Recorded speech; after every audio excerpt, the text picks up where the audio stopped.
Stories and Figures of Israel. The Third Testament, Chapter 9.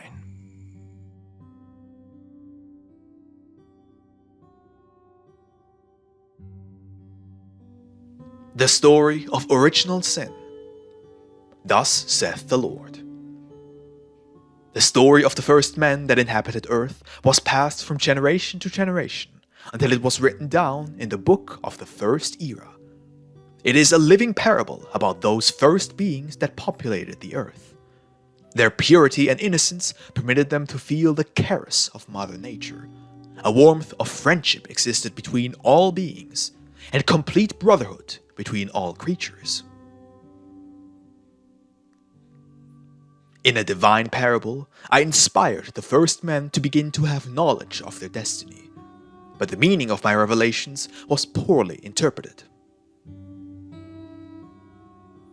When you were told of the tree of life, of the knowledge of good and evil, of which man ate, I only wished to make you understand that when man comes to have sufficient knowledge to distinguish between the just and unjust, and he began to be responsible for his acts, from that time he began to gather the fruits of his works.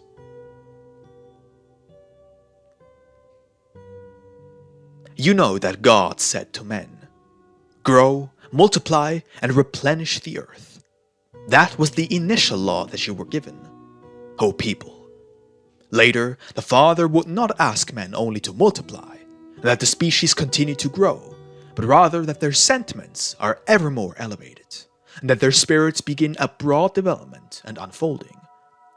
Moreover, if the first law were that of the propagation of the human race, how can you conceive of the Father applying sanctions for obeying and fulfilling his mandate? People, is it possible that such a contradiction could exist in your God? Look at what material interpretation men gave to a parable that spoke only of the awakening of the spirit in man. Therefore, analyze my teaching, and do not say any more that you are paying the debt the first inhabitants acquired for disobedience to your Father. Have a more elevated idea of divine justice. This is the time in which you can understand me when I tell you, grow and multiply and replenish the universe with your good works and elevated thoughts. I welcome all who wish to come to me, to all who seek perfection. Free will and original sin. You say to me that, because of the freedom of will, you have fallen into faults and errors. I also say that through that gift, you can infinitely elevate yourselves beyond the point from which you departed in the beginning of your elevation.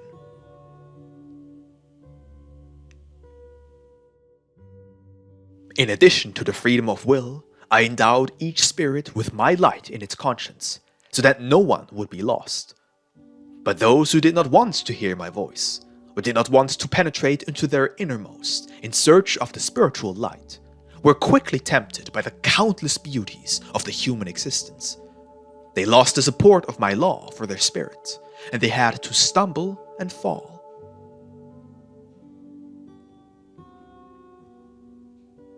Just one fault brought many painful consequences. And the fact is that imperfection does not harmonize with the divine love. Those who yielded, repented, returned immediately to the Father, and humbly asked him to cleanse and liberate them from their sins committed, the Father received with infinite love and charity. He comforted their spirit, he sent them to correct their faults, and strengthened them in their mission. Do not think that everyone returned meek and repentant after the first disobedience. No, many arrived filled with arrogance or hate. Others, with shame, realizing their guilt, tried to justify their faults before me. And far from purifying themselves through repentance and atonement, which is proof of humility, they chose to create for themselves a life of their own choosing, outside of the laws which my love dictates.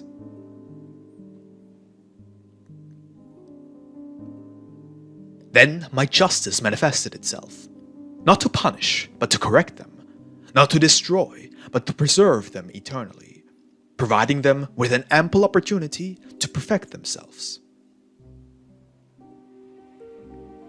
How many of those first sinners still have not rid themselves of their blemishes, because fall after fall they kept descending more and more into the depths of an abyss, from which only the practice of my law can save them. Noah's flood, the flood of sins. In the earliest times of humanity, there was innocence and simplicity in men. But as they multiplied, due to their evolution and their free will, their sins also continued to grow. And rather than their virtues, it was their frailty before my law that developed faster. It was then that I prepared Noah by communicating with him from spirit to spirit, because I established this type of communication with mankind when man first came to dwell on earth.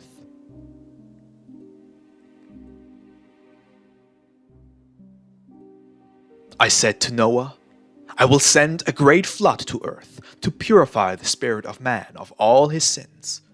Build an ark and take with you your children, their wives, your grandchildren, and a pair of each species of animal onto the ark.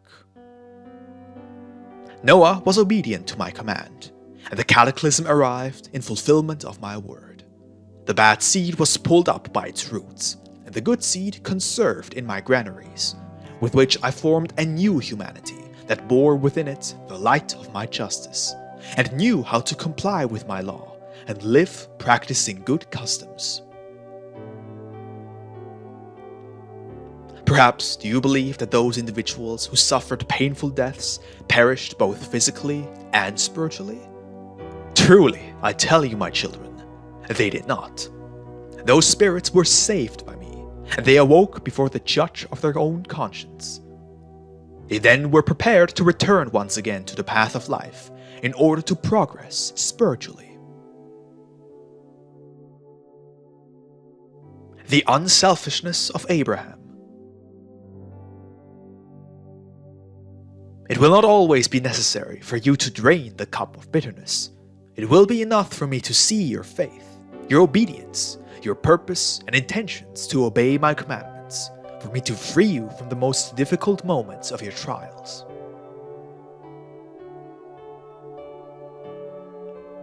Remember that Abraham was asked for the life of his son Isaac, who he loved much, and that the patriarch, overcoming his pain and the love he felt for his child, prepared himself to sacrifice him as a proof of obedience, faith, love, and humility that you cannot yet understand.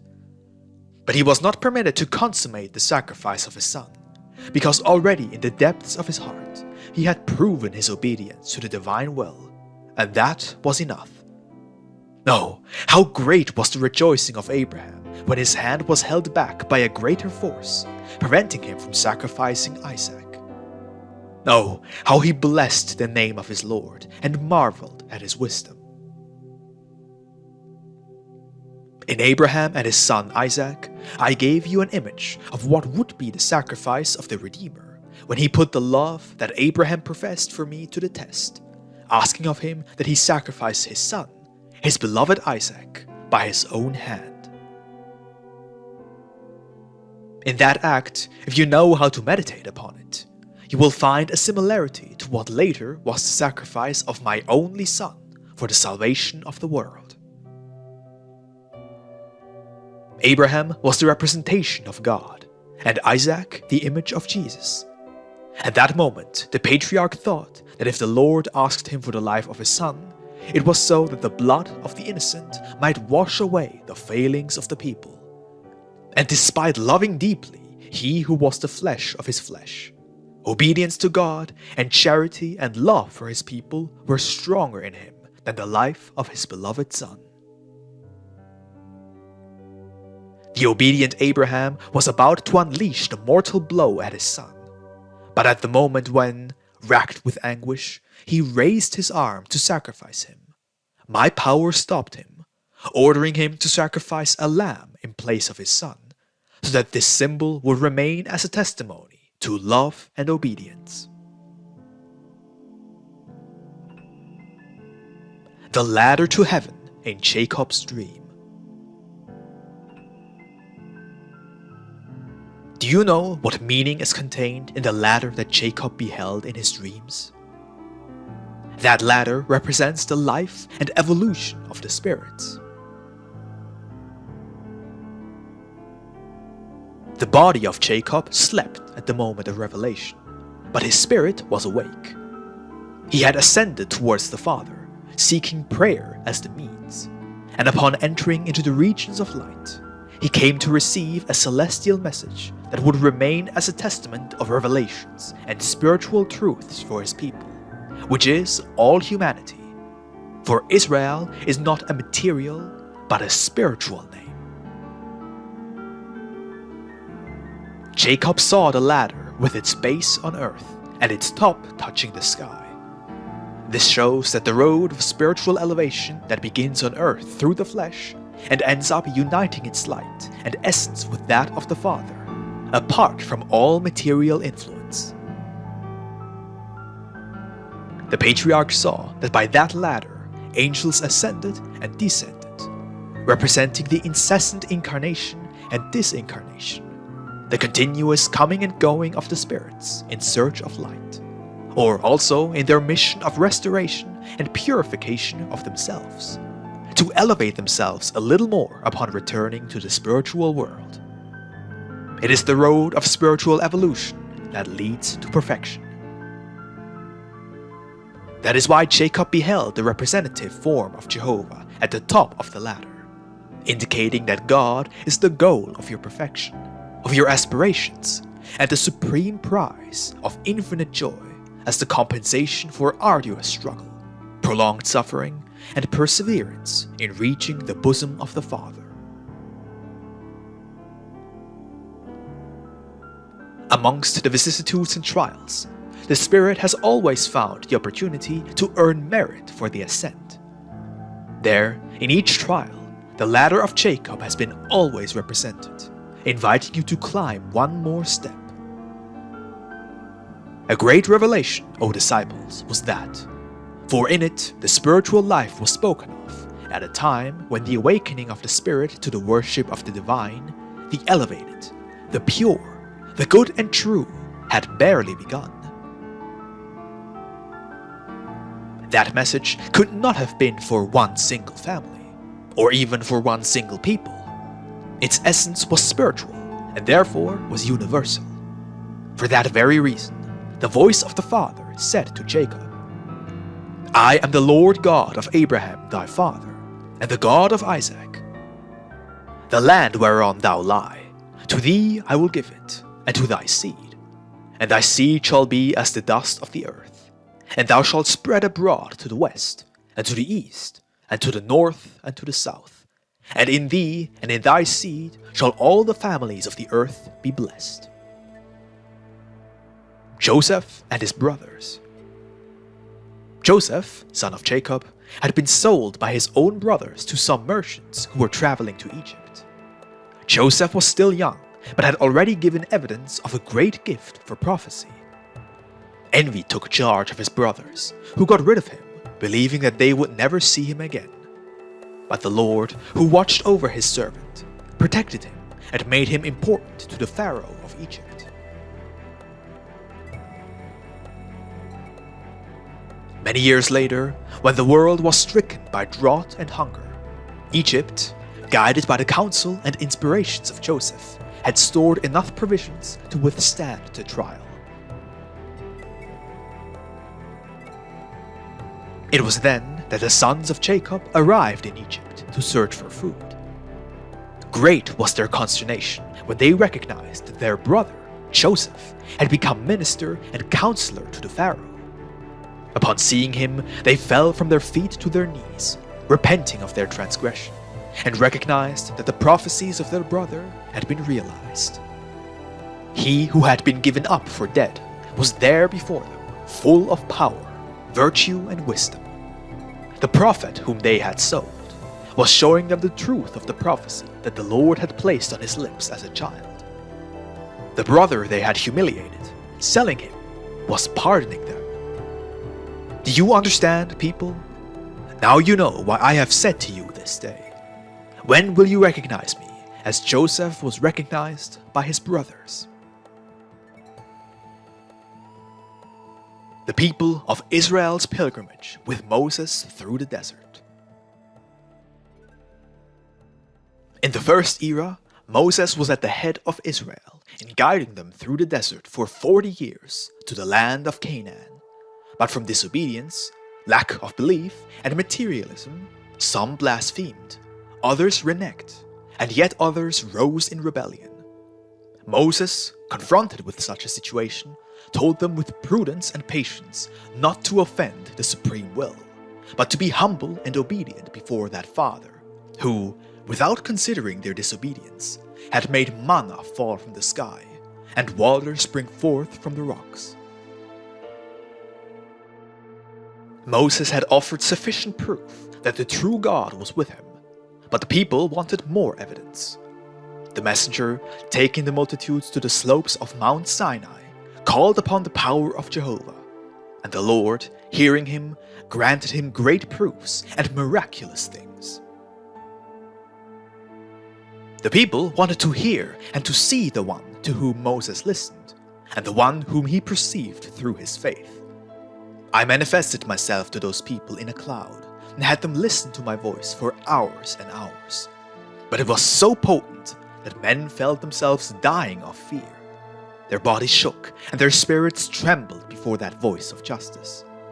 Then the people begged Moses to plead to Jehovah, not to speak any longer to his people, for they could no longer listen to him. They recognized that they were still too small to communicate directly with the Eternal One. Forge your spirit in the great combat of life, just as the people of Israel did in the desert. Do you know how great the desert is, which, with its harsh sun and burning sands, appears to have no end? Do you know what loneliness and silence are, and having to maintain vigilance because enemies watch?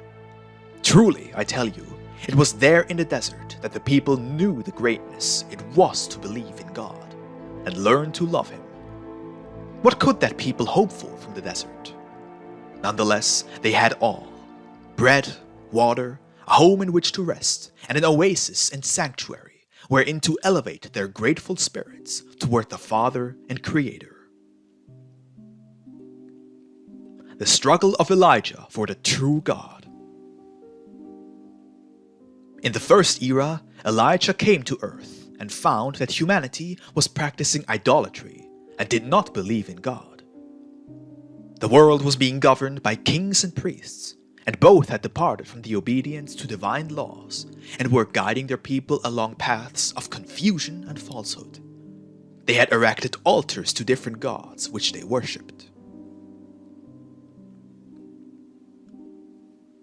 Elijah appeared in that time and spoke to them with words of justice, telling mankind, "Open your eyes and see that you have disrespected the law of the Lord. You have forgotten the example of his messengers, and have fallen into a worship which is unworthy of the living and powerful God. It is necessary that you awaken, that you see and recognize him. Eliminate your idolatry, and lift your eyes above every figure with which you have represented him."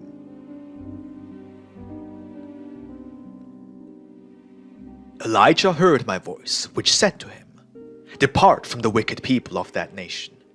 Tell them that rain will not fall for a long time, not until you order it so in my name." And Elijah said, "It will not rain until my Lord appoints the hour, and my voice orders it." And thus saying, he departed. From that day forth, the land was dry. Many normally rainy seasons passed without rain. There were no signs of water in the sky. The fields felt the drought. The cattle began to perish.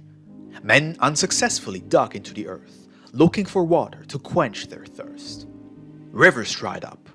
Overcome by the rays of the red-hot sun, the grass withered, and men cried out to their gods, asking for rain to return to them, in order to sow and harvest the seed which fed them. Elijah had departed by divine mandate. He prayed and awaited the will of his Lord. Men and women began to leave their lands in search of new places which did not lack water. Wherever one looked, there were caravans, and all the land was dry. Years went by, and one day when Elijah elevated his spirit to the Father, he heard his voice saying, "Seek out the king, and when I give you the sign, the waters once again will fall over the land." Filled with obedience, Elijah humbly went before the king of that nation and showed his power before the worshippers of the false gods. After that, he spoke about the Father and of his power. Then the signs appeared. Lightning, thunder, and fire were seen in the sky, followed by an abundance of rain. Once again the fields became green, and the trees were filled with fruit, and there was abundance of many things on earth. Faced with this proof, the people awakened and remembered their father, who called and warned them through Elijah. The 12 tribes of Israel. Do not believe that prophets, forerunners, and spirits of light have existed only in the bosom of the people of Israel. I have sent some of these to other peoples as well, but men took them as gods, not as envoys, and under their teachings created religions and cults. The people of Israel did not understand the mission they had with the other peoples, and slept in a bed of blessings and complacency. The Father had formed them as a perfect family, in which one tribe had the mission of defending the people and maintaining peace. Another worked the earth, and another were fishermen and navigators. To yet another was entrusted spiritual worship, and so on. Each one of the 12 tribes that made up the people carried out a different mission that together served as an example of harmony. And truly, I say to you, the spiritual gifts that you possessed in those first times, you still have them. The prophets and first kings of Israel. The prophets spoke with great truth.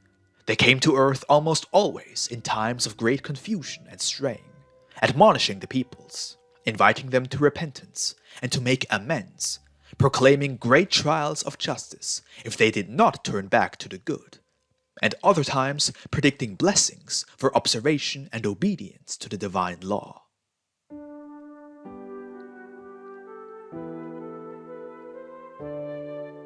But what those prophets spoke of was an exhortation toward the practicing of good, justice, and respect for one another. They did not come revealing the life of the Spirit, its destiny and evolution. Not even Moses himself, who I chose to be made my representative, and through whose channel I gave the law for all time, spoke of the spiritual life. The law of the Father encompasses wisdom and justice, teaches men to live in peace, to love and respect one another, and make yourselves worthy before me as men.